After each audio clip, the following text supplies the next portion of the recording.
एक बार एक वैज्ञानिक ने एक टिड्डे को पकड़ा और उसे अपनी आवाज़ पर छलांग लगाना सिखाया। वैज्ञानिक टिड्डे से कहता है, कूदो टिड्डा। उसकी आवाज़ सुनते ही जोर से छलांग लगा देता है।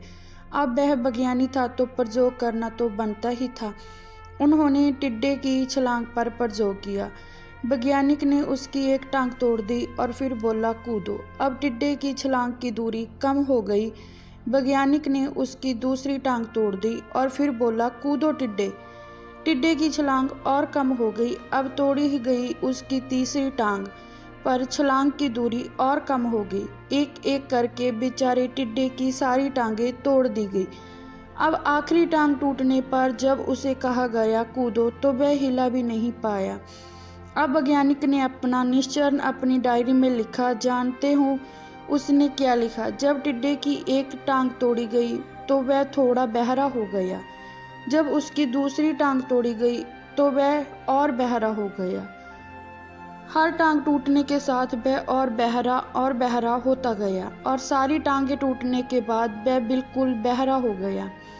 जोर जोर से चिल्लाने का भी उस पर कोई असर नहीं हुआ। अब तो अपनी जगह से हिला तक नहीं, छलांग लगाना तो दूर की बात थी।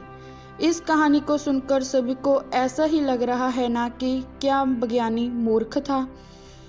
इतनी सीधी सी बात उसे समझ नहीं आई। जहाँ कुछ लोग ये भी सोच रहे होंगे कि ये तो किसी बच्चे को भी पता है कि टिड्डे की छलांग उसकी टांग टूटने की वजह से कम होती जा रही थी, ना कि वह बहरा हो गया था। पर दोस्तों, हम सभी जीवन में कई बार ऐसे ही मूर्ख बन जाते हैं। कई बार जीवन में दो घटनाएं एक साथ ऐसे घटती है कि उसका एक दूसरे से कोई संबंध होता ही नहीं, फिर भी ऐसा लगता है कि गहरा संबंध है। कभी कभी दिखता कुछ और है, हमें समझ कुछ और आता है और वास्तव में होता कुछ और है।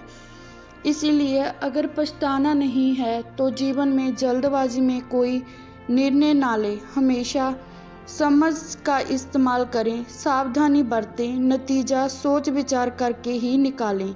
हाँ जी दोस्तों, आपको ये छोटी सी कहानी और उनकी सीख कैसी लगी हमें कमेंट में ज़रूर बताइए और अपने सुझाव भी ज़रूर दिए, जिससे हम और अच्छी कोशिश करें। अगली वीडियो में मिलेंगे दोस्तों। अपना ख्याल रखना और हमेशा मुस्कुराते रहना।